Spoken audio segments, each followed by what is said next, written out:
What is up guys? Jason Ocampo nga pala uli nagbabalik for another unboxing video. So ito ang unang unboxing natin ngayong 2026. Ngayon nakauwi na ako.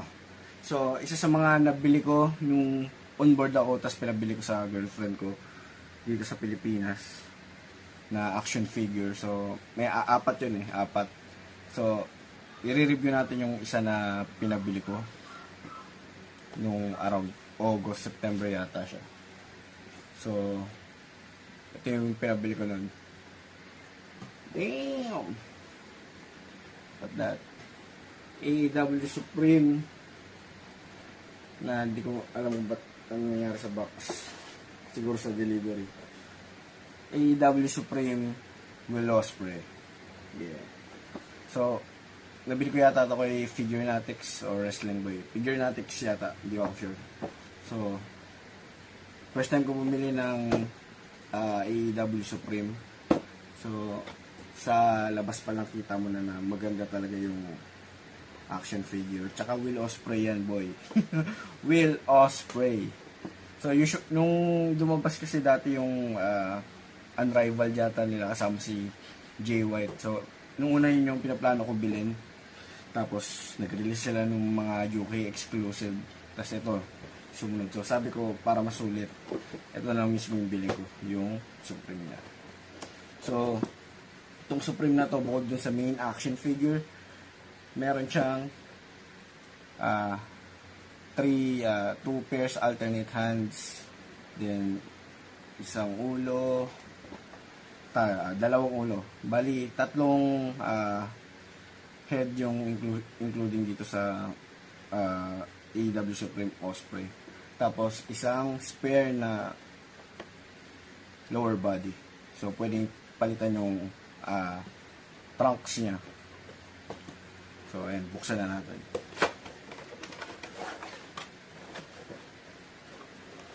Okay, ganun pala siya.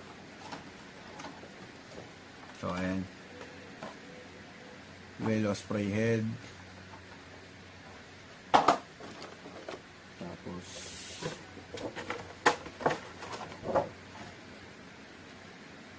isa pang Will Ospreay head, tsaka yung ano niya, wrestling tights, boots, lower body. Tagalin natin. So and ano siya, Will Ospreay United Empire. So laging may shades of green yung mga attire niya.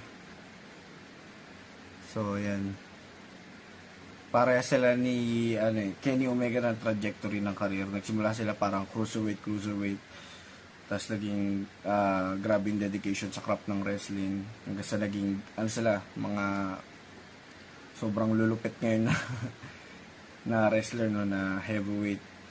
Parang sila nagsimula sila sa cruiserweight, tapos angat sila ng timbang, nagbuhat, tapos yung level ng tsaka intensity ng wrestling nila, makikita mo yung bahid ng Japanese wrestling style, strong style dun sa style nila.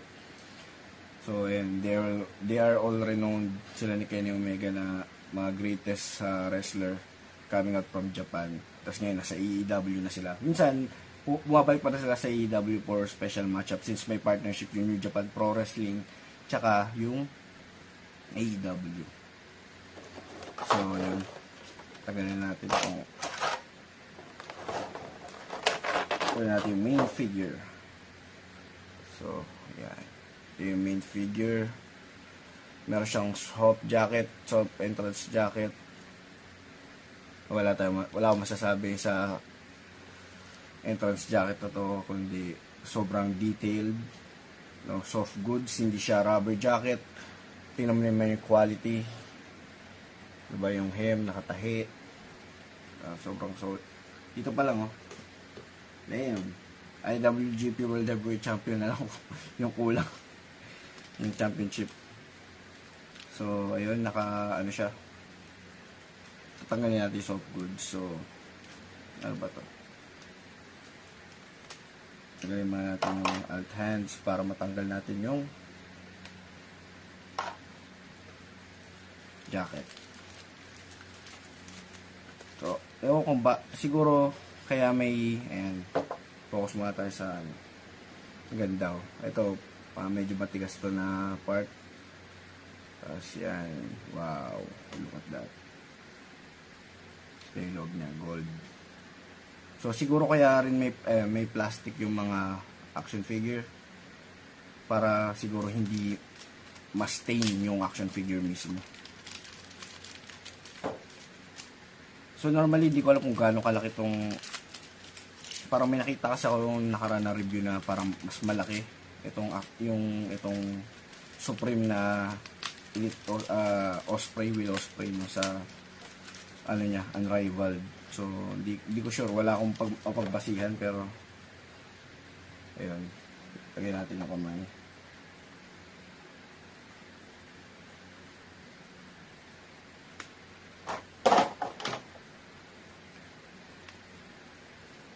So ayun, wow.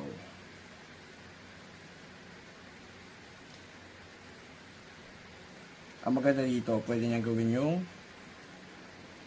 United Empire sign nila. Ayan. Ang ganda nung lower body. Grabe yung details ng trunks niya. Wrestling gear.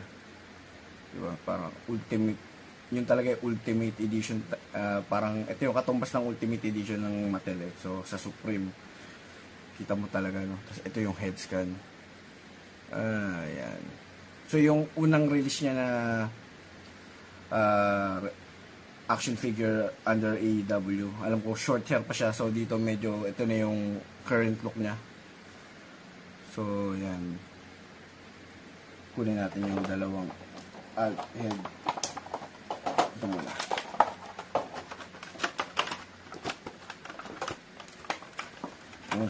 Patanggal na.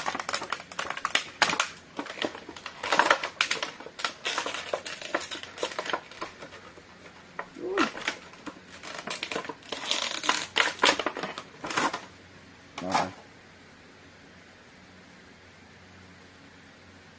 So, ito yung sa Screaming Head Scan. Tapos ito yung neutral face. Okay.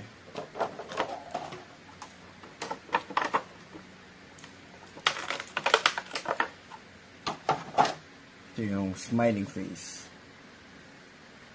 So, yung AEW na Jazzwares din yung nagpauso nung ano eh.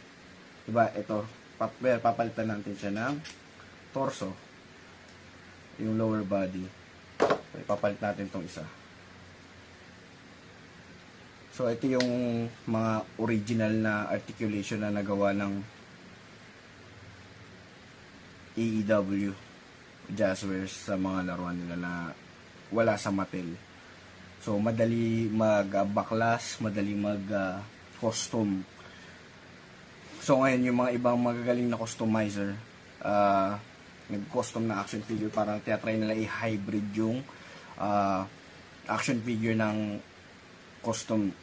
Pwedeng paghaluin na ano yung mga material. So, may nakita ko sa Instagram, parang gumawa sila ng peg na minold nila using 3D, yung 3D printer, para pwede nila maikabit yung upper body ng Mattel sa lower body ng AEW, para madali mag-custom ng, kung gusto mo magmukhang Mattel yung AEW figure mo, kunin mo lang yung lower body, tapos ulo, diba? Tapos yung katawan, ano na, Mattel.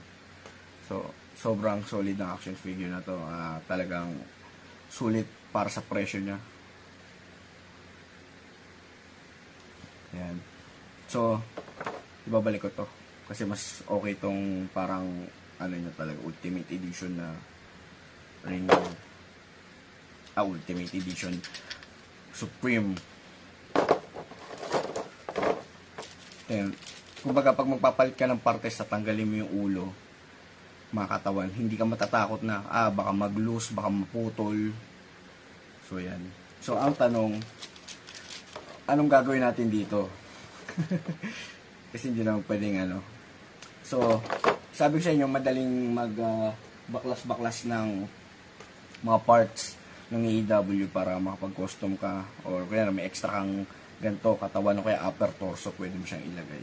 So, meron ako nabiling Kenny Omega dati. Ito yung Akuma, yung red yung buhok. Kailangan ko kasi lang yung lower torso niya. So, sinuwap ko dun sa 2-pack na action figure ni Kenny Omega tsaka Adam Page. Tapos mayroon akong Supreme din na loose na Cody Rhodes. May extra head siya, so dito ko muna siya nilagay. So, ito yung itsura niya. Katawan ni Kenny Omega, lower body ni Kenny Omega. Tapos yung upper torso na Kenny Omega figure din, pero ibang figure. Tapos ulo ni Cody Rhodes. So, ang gagawin lang natin, babaklasin natin to. Tatanggalin natin yung ulo. Tapos ikakabit natin.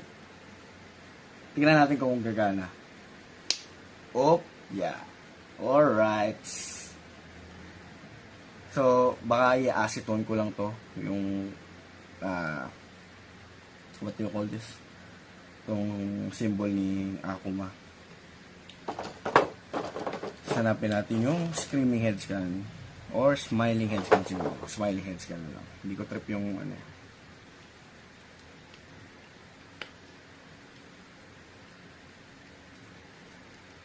Damn. Just like that. Dalawa na yung ating Will Ospreay action figure. So, di ba, pwede ko siyang ibenta, pwede ko siyang i-keep. Kumbaga, yung isa pang display talaga, karagayan nito, pang photography, ito pang laro. So, ganun. So, ang kagandahan, no, although magkaiba sila ng skin tone, ito mas pulido yung skin tone nito kumpara sa ito, kasi mga unrivaled, mga parang basic na kumpara sa elite action figure lang siya, wala masyadong pinagkaiba. So, yun yung maganda. So, sobrang sulit na action figure. Sa ring gear pa lang. Tapos sa clothed jacket, I think reasonable yung price niya. Kasi sobrang articulate ng figure, sobrang ganda. So, yan. Nga ano lang ako kasi yung box niya, hindi siya MISB. Parang ewan ko sa delivery yata to. So, hindi ko alam kung paano siya iyan. May mga konting cut yung mga yung box. Yeah. So, yun lang. Solid na pickup.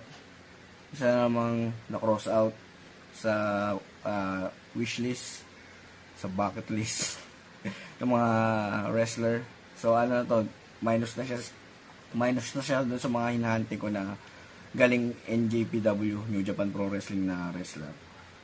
So, Jay White, sunod ka na. Yun. So, yun lang. Hanggang sa muli. Thank you for watching. See you on the next unboxing video. Peace. Ciao.